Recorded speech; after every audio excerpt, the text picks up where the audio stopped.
Rogamos ao Senhor Deus Todo-Poderoso enviar-nos bons espíritos para nos assistirem, afastar aqueles que possam induzir-nos ao erro e dar-nos a luz necessária para distinguirmos a verdade da impostura.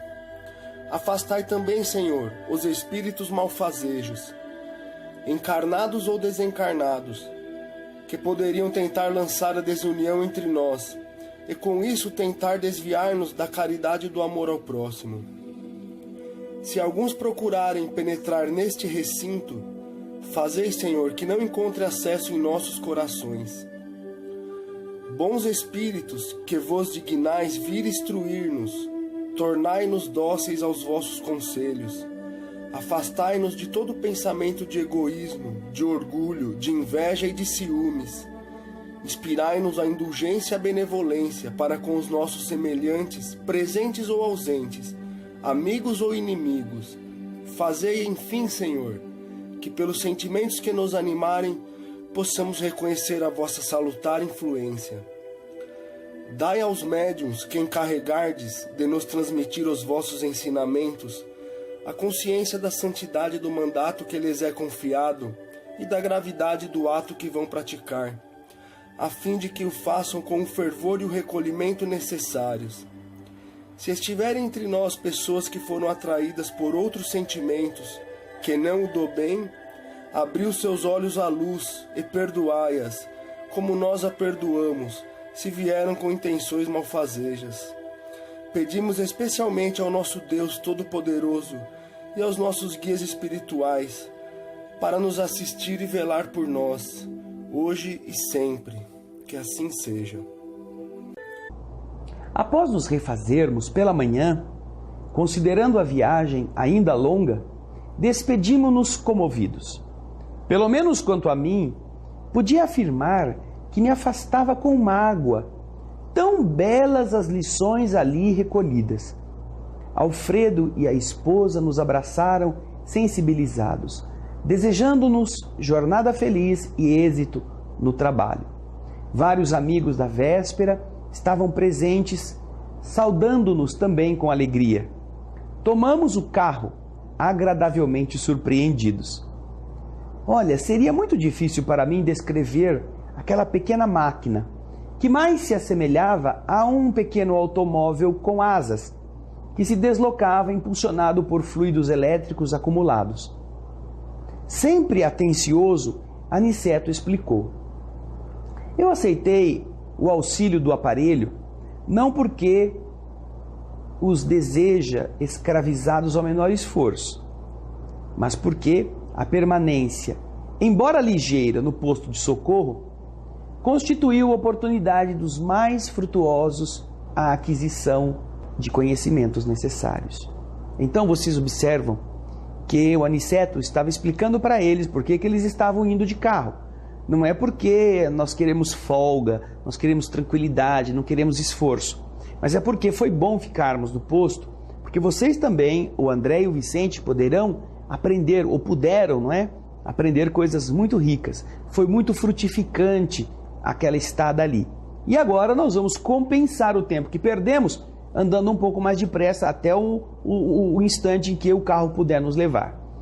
Você vai ver também na cena, o projeto Imagem vai apresentar para você esse veículo. Através da criação artística, essas imagens podem elucidar como é o deslocamento, como é este veículo. Mas o Aniceto continua dizendo para eles: receberam vocês lições intensivas relativamente aos nossos irmãos perturbados e sofredores, bem como sobre os efeitos da prece. Desse modo, temos o nosso expediente bastante adiantado, considerando que se encontram os dois, não é? Em tarefa de observação e aprendizado acima de tudo.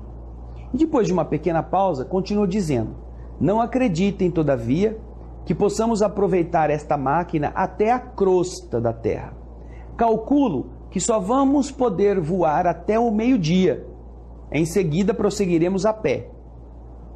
Aniceto calou-se por instantes, sorriu numa outra expressão fisionômica e disse: isto, porém, acontecerá somente enquanto não hajam vocês dois criado asas espirituais que possam vencer todas as resistências vibratórias. Semelhante realização pode não estar muito distante. Dependerá do esforço que desejarem gastar no trabalho de adquiri-las. Todo aquele que trabalhe, que coopere de espírito voltado para Deus, poderá aguardar sempre o melhor. Não é promessa de amizade, é lei. Veja lá, não é promessa de amizade. Eu não estou dizendo isso porque eu gosto de vocês e eu vou dar um estalar de dedos e vocês vão começar a voar. Não, é a lei do universo permite que aqueles que se esforcem consigam obter o fruto do seu trabalho. Então, agora, vamos ver, o pequeno aparelho nos conduziu por enormes distâncias, sempre no ar, mas conservando-se a reduzida altura no solo. E vocês estão vendo agora no projeto imagem, veja só, o carrinho vem lá no fundo, olha lá no fundo. Aí ele vem, passa pelas lombadinhas de uma estrada na direção da crosta terrena. É assim que o projeto imagem também procura ilustrar as descrições que André Luiz faz. E eles foram nesse veículo até quase o meio-dia. Quando quase chegou ao meio-dia, estacionamos em humilde pouso, destinado ao abastecimento e reparação das máquinas de natureza daquela que havíamos viajado. O condutor despediu-se de nós, nos desejou boa viagem, preparando-se para voltar para o posto de socorro. A paisagem tornou-se então muito fria e diferente. Não estávamos em caminho trevoso, mas muito escuro e nevoento. Tornara-se densa a atmosfera, alterando-nos a respiração. Veja só, até a respiração tornou-se difícil. Era um novo estágio da dimensão umbralina, mais denso, menos agradável. Aniceto contemplou conosco a vastidão caliginosa, aquela coisa cheia de nuvens, cheia de brumas, e falou em tom grave. Com 4 horas de caminhada, estaremos na crosta. Reparem as sombras que nos rodeiam. Identifiquem a mudança geral. Infelizmente, as emissões vibratórias da humanidade encarnada são de natureza bastante inferior ao nos referirmos à maioria das criaturas terrestres. E estas regiões estão repletas de resíduos escuros de matéria mental dos encarnados e desencarnados em baixas condições. Vejam lá, por que estava aquela coisa penumbrosa? Matéria mental densa dos encarnados e desencarnados que estão naquela região. Olha que interessante, a mente produzindo matéria, e aglomerando-se ao redor do ser humano. Nós vamos fazer um breve intervalo e quando voltarmos, vamos continuar aprendendo com Aniceto essa alteração e o que causa isto, conforme nos explica este capítulo 33, que traz André Luiz, Vicente e Aniceto de volta para a crosta terrena, onde eles iriam ter uma semana de aprendizado. Fique conosco, daqui a pouquinho a gente volta.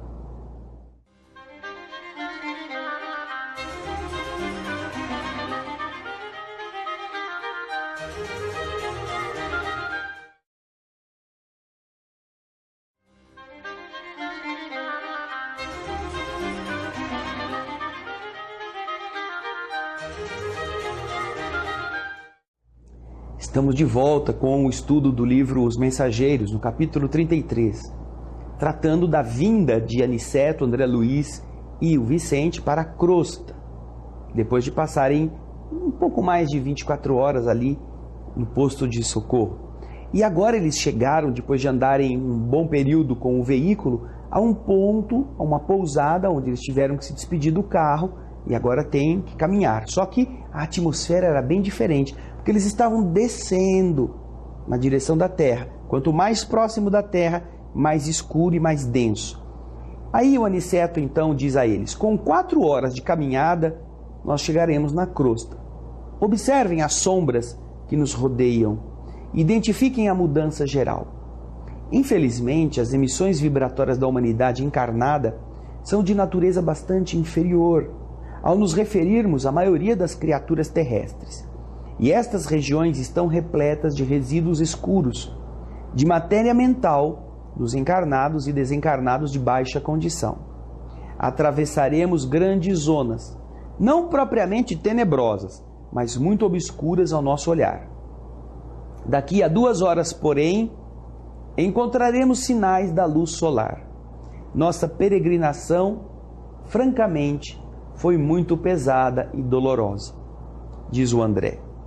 E somente aí avaliei de fato a enorme diferença da estrada comum que liga a crosta a nosso lar e aquela que agora percorríamos a pé, vencendo obstáculos imensos. Você observa que existe um caminho aberto entre a cidade nosso lar e a crosta que não precisa passar por essas regiões, porque ele está preservado, ele está facilitando a locomoção. Mas, para eles que estavam em aprendizado, como o próprio Aniceto explicou lá no começo do livro, eles iriam pelo caminho normal, o caminho mais difícil, aprendendo. E agora André está tendo condições de informar como de verdade este caminho é áspero, pelas vibrações mentais, matéria mental que a humanidade produz. Vamos acompanhar o texto. Olha, eu imaginei, diz o André, comovido, o sacrifício dos grandes missionários espirituais que assistem o homem, compreendendo então quão meritório lhes é o serviço e como necessitam disposições especiais e extraordinário bom ânimo para auxiliarem as criaturas encarnadas de maneira constante. Os monstros que fugiam à nossa aproximação, escondendo-se no fundo sombrio da paisagem, eram indescritíveis. E obedecendo a determinações de Aniceto, não posso fazer qualquer informação nesse sentido, a fim de não criar imagens mentais de ordem inferior no espírito dos leitores, daqueles que venham a ler estas humildes notícias. No horário previsto por nosso orientador, começamos a vislumbrar de novo a luz do sol, como se estivéssemos em madrugada clara. O espetáculo era magnífico e era novo para mim. Um brando calor começou a revigorar-nos. Aniceto fixou o quadro maravilhoso dos raios de luz atravessando as sombras e falou de olhos úmidos. Agradeçamos ao Senhor dos mundos a bênção do sol. Na natureza física, é a mais alta imagem de Deus que conhecemos. Temos o sol nas mais variadas combinações, segundo a substância das esferas que habitamos dentro do sistema. Ele está em nosso lar, de acordo com os elementos básicos da vida, e permanece na Terra segundo as qualidades magnéticas da crosta. É visto em Júpiter de maneira diferente. Ilumina Vênus com outra modalidade de luz. Aparece em Saturno em outra roupagem brilhante. Entretanto, é sempre o mesmo, sempre a radiosa sede de nossas energias vitais. Avançamos comovidos, e daí a algum tempo surgiu-nos o Sol, o astro sublime, na posição que antecede o crepúsculo. Doutras vezes, viajando sempre através da estrada luminosa e fácil de ser percorrida, em vista das possibilidades de volitação, eu não havia feito maior observação a respeito dele. Agora, porém, que atravessara névoas compactas, anotava diferenças profundas. A certa distância surgia a Terra, não na forma esférica, porque nos achávamos não longe da crosta, mas como paisagem além, a interpenetrar-se nas extensas regiões espirituais. O sol resplandecia rumo ao poente, como enorme lâmpada de ouro. Aniceto, que parecia alegrar-se de forma intensa, exclamou: entramos na zona de influenciação direta da crosta. Agora poderemos praticar a volitação, utilizando nossos conhecimentos de transformação da força centrípeta. A luz que nos banha resulta do contato magnético entre a energia positiva do Sol e a negativa da massa planetária. Vejam só a visão dos espíritos a respeito da maneira pela qual os homens e os espíritos se relacionam com a luz, com a beleza do Sol, representando o Sol, o mais alto bastião, o mais elevado representante daquilo que poderíamos chamar de Deus, se pudéssemos de uma forma materializar esta ideia. Dadivoso oferece-se a todos, sem exceção, e em todas as partes é captado segundo a natureza daqueles que se encontram nessas dimensões diferentes.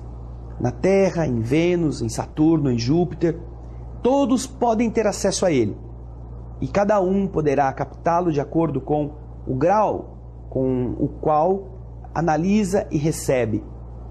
São ilações muito importantes para que nós possamos olhar para o astro-rei de uma forma um pouco mais madura, um pouco mais responsável.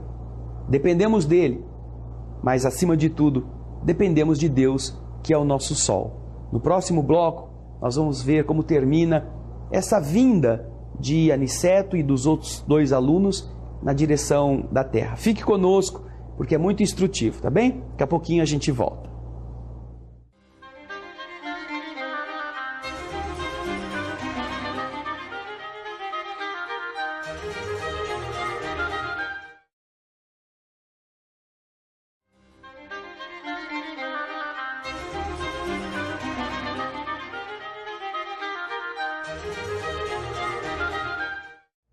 Estamos de volta com o estudo do livro Os Mensageiros.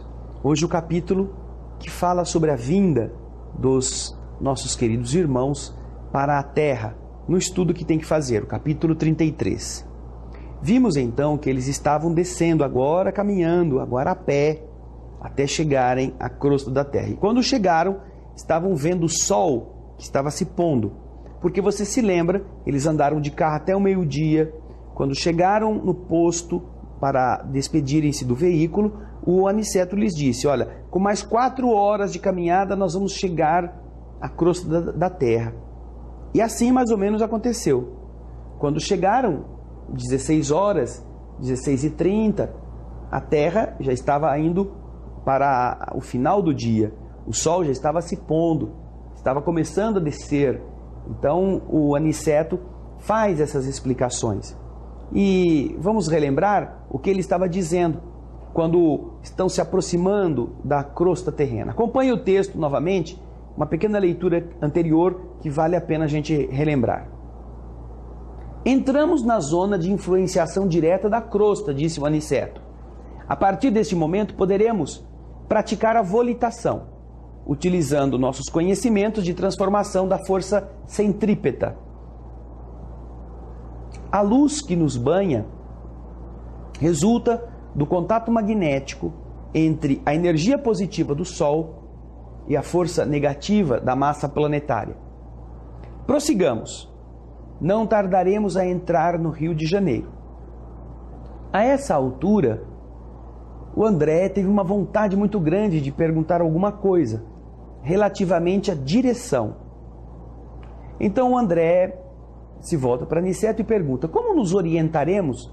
Nós na Terra temos bússolas, temos GPS, temos mapas, temos direções que servem de base. André, como espírito, pergunta a Aniceto: como é que nós nos orientaremos para chegar no nosso destino? E o Aniceto responde para ele: antes de tudo, André, é preciso não esquecer que nossas colônias estão situadas no campo magnético da América do Sul. Qualquer bússola seria sensível de agora em diante, mas, em nosso caso, é indispensável educar o pensamento e orientar-nos dentro da energia que lhe é peculiar. Empregamos de novo a capacidade volitante e, dentro em pouco, as matas de Petrópolis estavam à vista. Mais alguns minutos e estávamos nas grandes artérias cariocas. Por sugestão do instrutor, aproximamo-nos do mar em exercício respiratório de maior expressão. Vicente e eu estávamos realmente exaustos. Reconhecíamos que o esforço fora significativo para nossas pequenas forças. Indiferentes à nossa presença, os transeuntes passavam apressados, de mente chumbada aos problemas de ordem material. Buzinavam ônibus cheios de gente.